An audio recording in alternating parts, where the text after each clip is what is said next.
ఓం నమః శివాయ. ఓం నమో నారాయణాయ. కర్మ నివారణ నరదృష్టి నివారణ కాళభైరవాయ నమో నమః. ఓం కాళకాళాయ విద్మహే కాళాతీతాయ ధీమహి తన్నో నరదృష్టి నివారణ కాళభైరవ ప్రచోదయాత్. హరి ఓం. మా ఛానల్కి స్వాగతం. చూస్తున్న వీక్షకులకు ప్రేక్షకులకు ప్రియ కాళభైరవ బంధువులకి స్వాగతం పలుకుతూ మమ్మల్ని ఎంతగానో ఆదరిస్తూ ఉండబడినటువంటి ప్రియ సోదర సోదరీమణులకు సనాతన ధర్మ సంరక్షకులకు జ్యోతిష్య అభిమానులకు అందరికీ కూడా జ్యేష్ఠమాస అమావాస్య సందర్భంగా ఆ మహాదేవుడి యొక్క ఆశీస్సులు కాలాన్ని శాసింపజేసే శక్తి కాళభైరవుడికి ఉంటుంది కనుక అందరికీ విద్యార్థులకు మంచి విద్య, ఉద్యోగస్తులకు ఉద్యోగము, వ్యాపారస్తులకు జనాకర్షణ, సంపూర్ణమైన వారు ఎవరైతే ఏ వృత్తులు అయితే చేస్తుంటారో అన్ని వృత్తులలో విజయం సాధించాలని కోరుకుంటూ మనసారా కాళభైరవ స్వామి వారిని కోరుకుంటూ ఆశీర్వచనం. 16/6/2025 నుండి 30/6/2025 వరకు పుట్టినటువంటి వారందరికీ కూడా ముందస్తుగా జన్మదిన శుభాకాంక్షలు. గతంలో వివాహం చేసుకున్న వారికి వివాహ వార్షికోత్సవ శుభాకాంక్షలు. ద్వాదశ రాశుల్లో గ్రహ గమనాలు ఒకసారి వీక్షింపచేద్దాం. మేషరాశిలో శుక్ర భగవానుడు సంచార స్థితి, మిథున రాశిలో త్రిగ్రహ కూటమి సంచార స్థితి, రవి బుధులు కలిసి ఉండడం వల్ల బుధాదిత్య రాజయోగము, రవి గురువులు కలిసి ఉండడం వల్ల విపరీతమైనటువంటి ఐశ్వర్య యోగము. సింహరాశిలో కుజ భగవానుడు కేతు భగవానుడు, కుంభరాశిలో రాహు భగవానుడు, మీనరాశిలో శని భగవానుడు. ద్వాదశ రాశుల్లో గ్రహ గమనాలు ఈ విధంగా ఉన్నాయి. మేషరాశి వారు జ్యేష్ఠమాస బహుళ అష్టమి అమావాస్య రోజు ఎలాంటి విధి విధానం పాటించడం వల్ల ఐశ్వర్యానికి ఆనందానికి దగ్గరవుతారు. ఒకవైపు ఏలనాటి శని ప్రారబ్ధ సంచార స్థితిలో ఉండినను కష్టాలను ఎలా తొలగించుకోవాలో ఈ వీడియోలో సవివరంగా సంపూర్ణంగా తెలుసుకుందాం. మేషరాశిలో ఏ నక్షత్రాలు వస్తాయనగా అశ్విని నక్షత్రంలోని 4 పాదాలు, భరణి నక్షత్రంలోని 4 పాదాలు, కృత్తికా నక్షత్రంలోని 1 పాదం కలిపితే మేషరాశి. మేషరాశి యొక్క అధిపతి కుజ భగవానుడు. రాశిలోనే శుక్ర భగవానుడు సంచారం చేయడం వలన నూతన వస్త్రాలు, బంగారు ఆభరణాలు, వాహనాలు, షేర్లు కొనుగోలు చేయాలనేటువంటి మీ కోరిక చాలా మంచిదే. ఇది చాలా మంచి సమయం కూడా.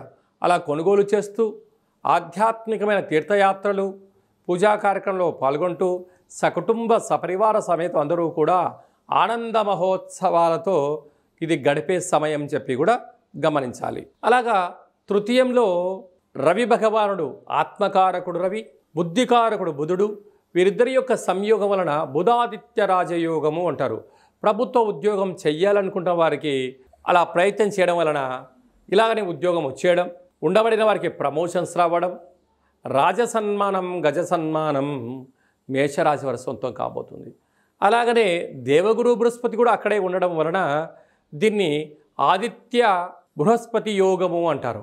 అంటే ప్రయత్నం చేయడం మేషరాశి వారి వంతు, విజయాన్ని ఇవ్వడం గ్రహాల వంతు అన్నట్టుగా ఉంటుంది. కనుక అద్భుతమైనది ఒక చాలా మంచి కాలము అని చెప్పి గమనించాలి. తల్లిదండ్రులతో అన్ని విషయాలు చర్చించడం, గురువులతో సలహాలు పొందడం, పై అధికారులతో వినయంగా ఉండడం వలన అద్భుతమైన విజయం మేషరాశి వారు సొంతం చేసుకోబోతున్నారు. అలాగనే పంచమ స్థానంలో కుజ భగవానుడు కేతు భగవానుడు ఉండడం వలన నూతనంగా వివాహం కావాలి అనుకున్న వారి ప్రయత్నం సఫలీకృతం అవ్వడం, వివాహమైన దంపతులకు శీఘ్రమేవ సంతాన ప్రాప్తి, పిల్లలు ఉండబడిన వారు చదువులు, వారి యొక్క భవిష్యత్తు, వారి జీవితానికి సరిపడినటువంటి సకలమైనటువంటి ఐశ్వర్యాన్ని చేకూర్చడంలో పిల్లలతో మమేకం అవ్వడం, వారి యొక్క ఆనందానికి అవధులు ఉండవు అని చెప్పి కూడా గమనించాలి. ఏకాదశంలో రాహు భగవానుడు.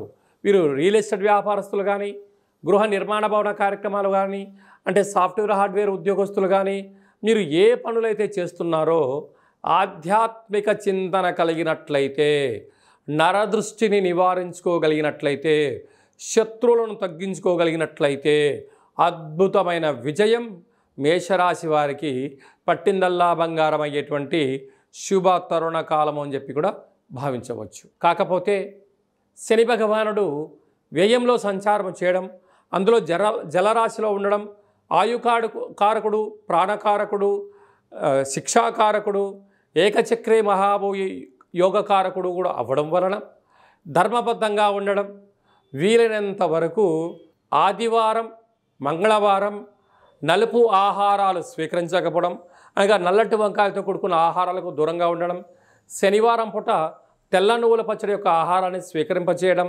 బహుళాష్టమి అమావాస్య సందర్భంగా వీలైతే కూష్మాండ దీపాన్ని వెలిగించి కాళభైరవ స్వామిని స్మరణ చేయడం వలన శని భగవాను యొక్క తీక్షణ తగ్గి ఐశ్వర్యానికి, ఆనందానికి మేషరాశి వారు సొంతం కాబోతున్నారు.